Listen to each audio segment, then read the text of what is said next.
Hey guys, it's Kate, and I hope you're having a fantastic day. I'm here with my art journal. I have some gesso and some matte medium on this page already, and it's taped off. And I've got some of my scrap magazine paper that I'm going to put down as collage paper on the bottom layer. So first I picked out 4 corners that I'm just going to make sure I get onto my edges, and I'm just putting these down with a glue stick. And what I'm going to do is kind of line them up a bit with my tape so that when I pull it off later, it's not going to rip the paper or rip the tape or have a hard time coming off. So I've got that one there, and I'm going to just keep going with these 4 sheets, and then I'm going to cover whatever is left over with some other little pieces. I don't have any specific design in mind yet as far as collage, but I am just going to get this paper covered for some extra support for my paint layers. And I also really like having these layers in the background. I think it's a nice effect. And mostly I'm just making sure to get my edges really well. What I'm going to do is seal everything in toward the end with some matte medium. Wow, I actually have a little bit too long of a piece here. So I'm just going to take my scissors real quick and just cut the edge right here. And I'll just move this right over this spot.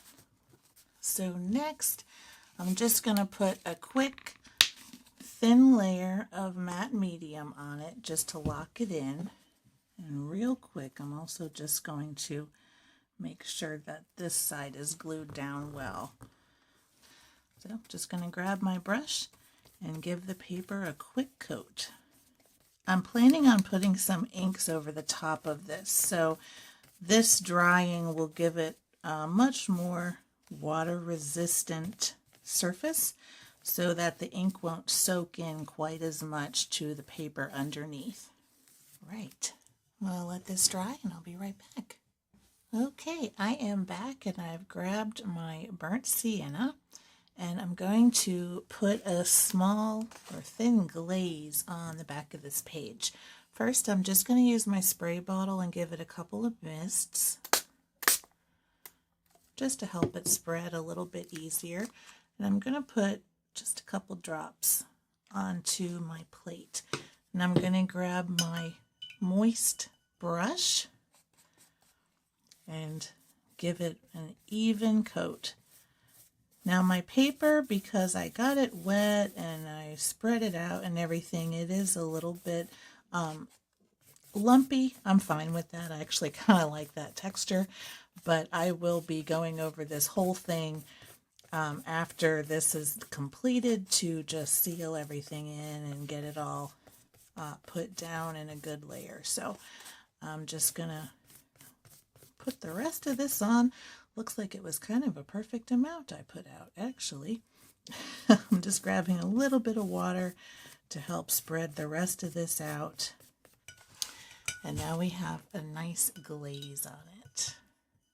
Okay, I'm back and I've got my pencil and I've pulled a picture from the internet, unsplash.com, of a flamingo, and I thought it might be fun to try to draw that in my journal page today, and then we'll put a couple more layers of paint on it and kind of make it a little stylized and go from there.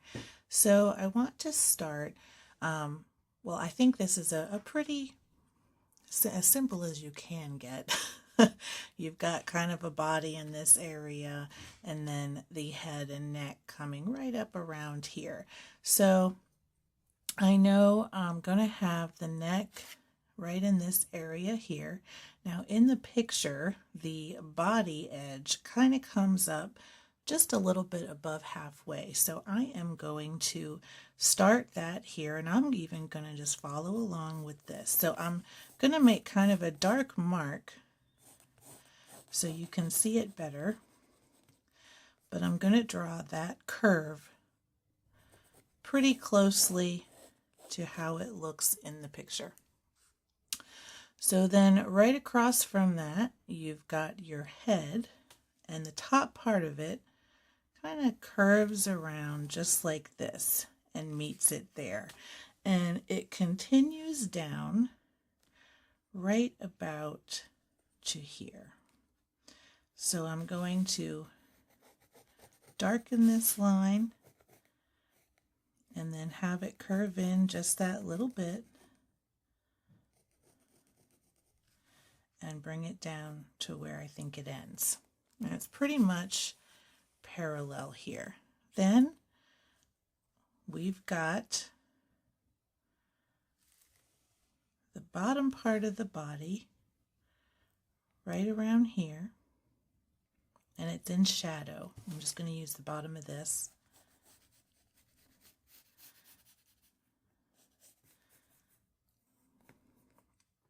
And I'm going to leave that there. And then our neck coming down just like this. And this isn't going to be a perfect drawing, but I think it'll be a pretty good little flamingo we've got going on here. So I'm going to finish off with the top of the head. So right across where this neck crease right here is the eye. So I'm just going to draw a little eye shape there. And that's going to help me do my head. Just like that. And then you can see the head kind of comes up just like that. Now, where our head is meets the eye right here, and then it comes down in that direction. And then we have our beak, which narrows just a little bit, maybe right about to there, and then it starts flaring out again. Now the beak kind of comes right about to here, so I'm going to bring it down, and then the bottom part keeps coming up, and then we've got our beak edge just like that. Now we've got our bottom part of the beak coming like that, and I'm going to have to move my eye over just a little bit. It's right about there. Okay, and then we've got our nostrils, and I'm going to round this out a little bit more. And then we've got our one leg sticking out down here. And the rest of this we can add a little bit later. Now I'm going to grab my plate, and I've just got my gesso sitting here, so I'm going to grab that, and I'm going to fill in, my gesso is running a bit low, I'm going to fill in my flamingo shape with white, and that way we have a nice bright background to put our flamingo color. So I'm going to start dipping in here, and I am going to paint this shape.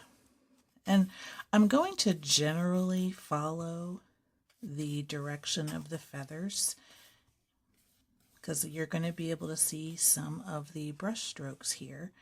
So I am just going to go ahead and let those brush strokes show. Now that I've got my body in, I can also take a look and see if I need any adjustments anywhere. And I like the shape of this so far. My neck is a little bit wider than I really wanted it to be if you compare it to the picture, but I like it overall. And this is just an art journal page, so it can kind of be like a sketch. Now while that is drying there, what I'd really like to do is add some more definition to the background. So I'm actually going to grab a couple more colors, and see what we get here. This is a new watercolor ink. It's Spring Green, which is kind of a light green color, but I think that with that burnt sienna in the background, this might actually end up being a little bit darker once it's on the page. I am also going to do a little bit of mark making here. And so first, let me spread down some of that watercolor ink. Now, I don't want it to be over the whole entire page, but let's just see how it looks. All right, I've got some sepia. I'm gonna put a couple of drops of that on my plate. That's a much darker color.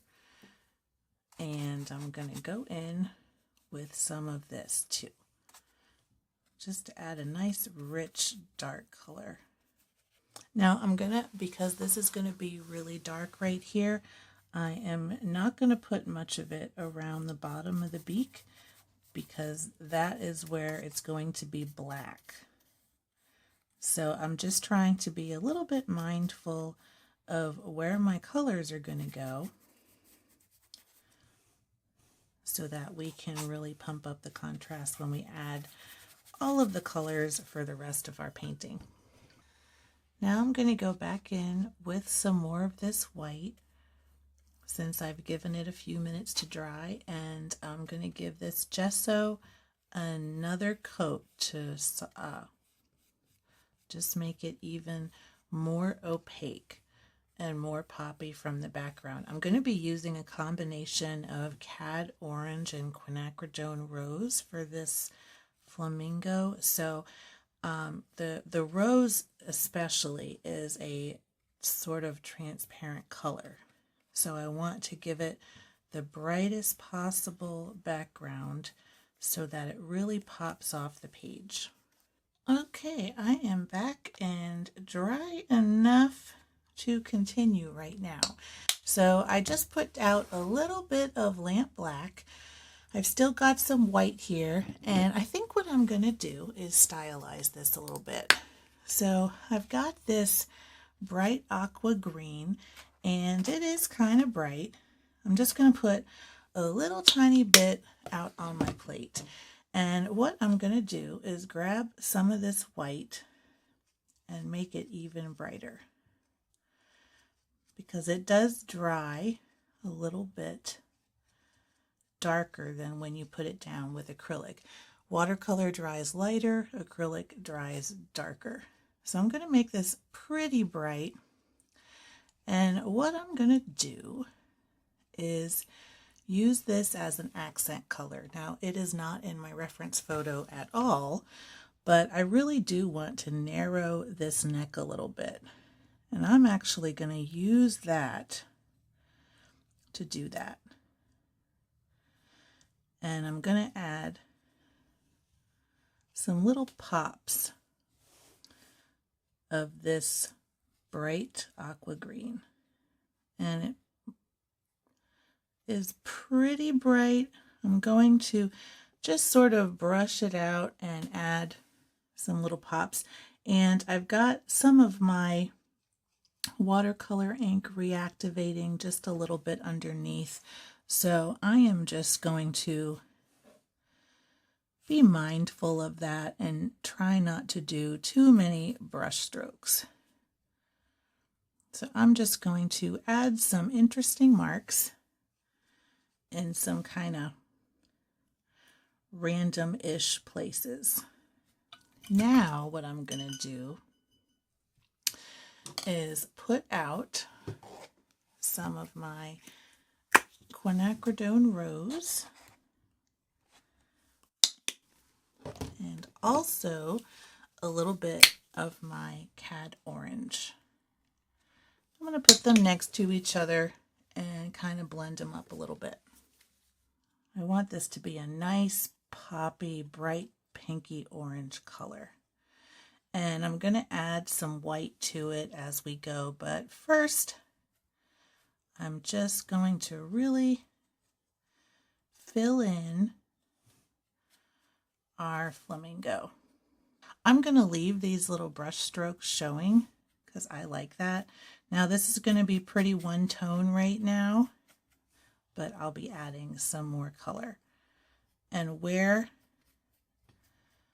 the paint or the paper is a little bit lumpy, I'm going to go ahead and embrace that because I really like that. So there's two spots that kind of have some feathers coming out. So I'm just going to be mindful of that because I want that white that you see in the paper or in the picture, the photo reference. So I'm going to have some of that there. There's another bright orange spot, orangey pink right here that's more filled in. And then there's some feathers coming out this way. And I'm really glad that I narrowed back up that neck. I think this looks much better. Okay, I'm going to grab a little bit more of that quinacridone rose. And I'm going to use some of this right out of the tube and add some pink over top of that pink orange. And it's going to give us some more variation in our color, a little bit more stylization, and a little bit more of that pink color that we kind of expect with a flamingo. It's almost like a pop art flamingo, I guess you could say. I don't want to put it, you know, in too much of its own spot. I still want plenty of that white to show through, but I'm just adding that extra interest over the areas of orange. Now I'm going to take a complementary area. I'm going to grab some of that aqua green or blue, and I'm going to mix it to get kind of a dark purpley color here. And I'm going to use that for the shadow. All right, that looks pretty good. I'm going to grab a little bit more. And I'm also going to get a little shadow that is sort of by the neck area. Now I'm going to take some of this orange, mix just a little bit of that black, and put in the little top of its leg right there. And then I'm also going to grab some of this original mix with the orange and quinacridone rose, and I'm going to do the side of its beak. So you can see on the beak area, the bottom part has that beautiful pink color. And then you also have it kind of blending back a bit from the bottom of the beak. And it's kind of a nice bright white right here. But it is blended a bit into this beak area, so I want to make sure to get that. And then I'm going to dip into my lamp black and fill in the bottom of this beak.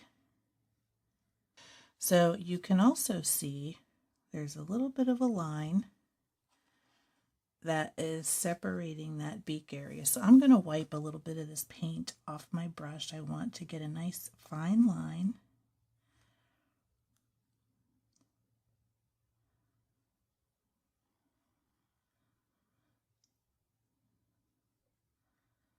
And just add a little bit of detail there. Now I'm going to take my same brush. It's well blotted, and I'm going to add some more of that bright white here where it just really pops out. And if you notice, there's also a tiny bit that is right below the beak. So I'm going to try to get that in there too, just a little. Now the other thing we're kind of missing is some real bright pops of white over here. So I'm going to add those with some nice thick paint. And then I want to make sure to get around this eye area. Now the eye is kind of tricky. I've never been a big talented eye drawer, so hopefully this goes okay and it doesn't look like a demon or something. All right, now I am going to do some more of this turquoise or aqua, whatever the heck it is, with some white. Now I'm going to add a few stylized marks in here. I'm going to do one right down this way, and a few, or maybe a couple, just like that. And maybe one right down there. This one here is a little bit strong, so I'm just going to pull some up, and that looks pretty good. Now I want to go over this spot here and brighten it up a bit now that it's had a bit of a chance to dry. I think the only other place I want to get something is up along the top, and have this join up somewhere. And that's only because I just felt like it ended here and then it was ending here, and it just kind of cut off with nothing else. So I like that a lot better. This was a lot of fun to do. So I'm going to take my tape off and we'll see the finished page.